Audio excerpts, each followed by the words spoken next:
As former NSA contractor Edward Snowden revealed in 2013, the US government routinely spies on its own citizens. I, sitting at my desk, certainly had the authorities to wiretap anyone from you or your accountant to a federal judge to even the president if I had a personal email. And they lied about it. Does the NSA collect any type of data at all on millions or hundreds of millions of Americans? No, sir. It does not. Not wittingly. 4 years after the Snowden leaks, the government is still collecting Americans' private information. The NSA claims it ended bulk collection of domestic phone calls, but the agency still operates several far-reaching domestic spying programs now. There's a way to end this unconstitutional practice. The NSA gets its authority to spy on Americans under Section 702 of the Foreign Intelligence Surveillance Act, but the law expires this year after it hits its 5-year sunset, and lawmakers will soon be debating whether to renew it for another 5 or even permanently. Here's why it's vital they let it lapse and don't renew 702. The Attorney General and Director of National Intelligence may authorize the targeting of persons reasonably believed to be located outside the United States to acquire foreign intelligence information. That's the text of the controversial Section 702. It's a statute that allows the government to collect communications between foreign targets and Americans without obtaining a warrant, without showing probable cause or really any level of suspicion of wrongdoing. The reason that Section 702 supposedly is useful is so that the NSA can spy on foreigners abroad without having to get a search warrant every time they want to open a wiretap. The problem is they're actually using it to spy on Americans.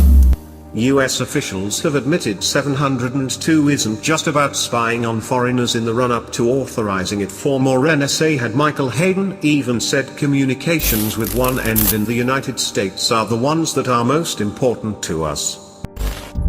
Government officials, when they try to defend the breadth of Section 702 surveillance and the fact that communications of Americans are being obtained without a warrant, point to the fact that the target has to be a foreigner overseas, and that any collection of Americans' information is incidental. We hear that word over and over. It's just incidental. Communications incidentally collected. Incidentally acquired under the so-called incidental collection issue. Incidental U.S. person collection. Incidentally. That word has a particular legal meaning, which is somewhat in tension with the common sense meaning. I think anybody listening to that statement, our communications of Americans are picked up only incidentally, would get the sense that the government's not really interested in those communications, that those communications are picked up in some way almost accidentally. And that's not the case at all. There are safeguards in the law intended to limit the powers granted by Section 702. The government may not intentionally target any person located in the United States and variations on that theme, but the Snowden leaks revealed the existence of 2 massive domestic surveillance programs operating under the PRISM program. The government will approach Google or Microsoft or one of those companies and say, here is a target, here's the target's email address, we want all of the stored emails that you have for that target. Then there's upstream surveillance. The NSA forced telecom providers to install surveillance equipment along their physical networks so that can capture millions of emails and messages in real time, kind of like a wiretap on everyone who uses the internet from the they created. Massive searchable databases, think Google, but for searching the private emails of American citizens.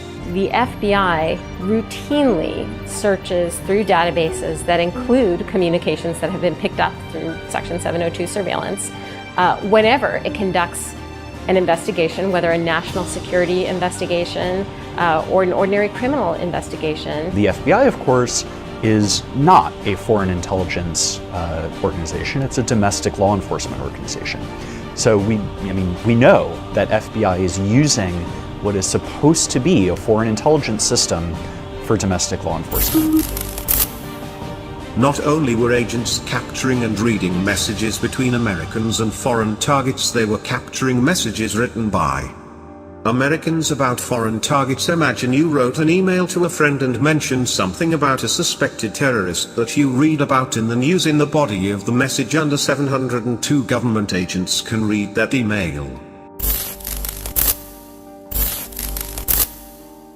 If you're collecting communications, not just to a target, not just from a target, but communications that merely mention a target or information associated with that target, you are much more likely to pick up entirely innocent communications that are of no interest to you.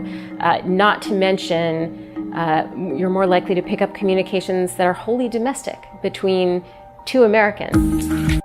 The NSA ended about collection after being ordered to examine the practice by the courts, but the agency has other tricks for surveilling Americans under 702. Reverse targeting is when the government's actual intent is to get information about a particular known American, but instead they choose a target who is a foreigner overseas, presumably knowing that the American will be in contact with that person. Reverse targeting is technically prohibited under 702, so agents use a workaround called a backdoor search. I think that backdoor searches are a form of reverse targeting. Now, backdoor searches are when the government goes into the court, says, we are not targeting any particular known Americans. We have no interest in any particular known Americans. Our only interest here is in the foreign targets. Collects the data based on that representation, and then immediately goes looking through the data for the information of particular known Americans. The NSA even has cutesy code names for some of these abuses. LoveInt is the cutesy code name for spying on your ex at the NSA. It's done enough that they actually have a nickname for spying on your ex. Even the secretive FISA courts, which oversee the intelligence agencies, have questioned the methods by which the NSA has exploited the law to expand its powers. Documents recently made public revealed that the FISA judges accused the NSA of displaying an institutional lack of candor and ignoring a very serious Fourth Amendment issue, when it hid the fact that its agents weren't only surveilling USA targets.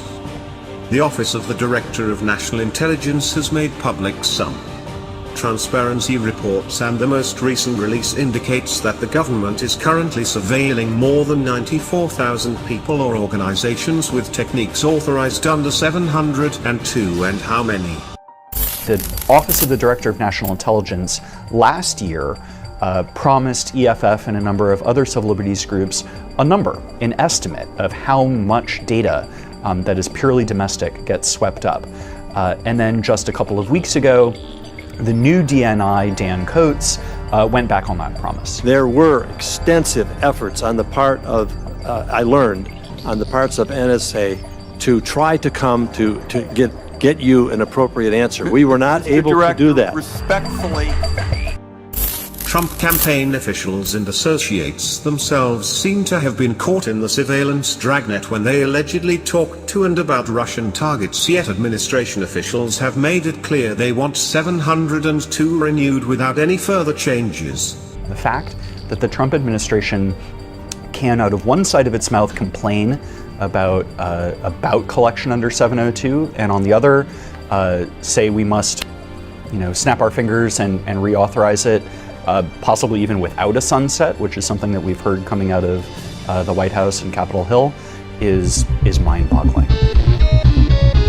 If the government is conducting surveillance to find out who you talk to, and if you're an American and you have a Fourth Amendment reasonable expectation of privacy, then this should not be done through programmatic surveillance, warrantless surveillance. It's time that warrantless collection of Americans' communications stop. And that means not reauthorizing 702. The American people never even got to hear a debate when these programs began in secret under President Bush, and only started to hear about it under President Obama after Edward Snowden leaked information that the government never wanted us to hear. It's time to put a real check on the growing vast powers of our intelligence agencies while we still can. What are your thoughts? We are anonymous.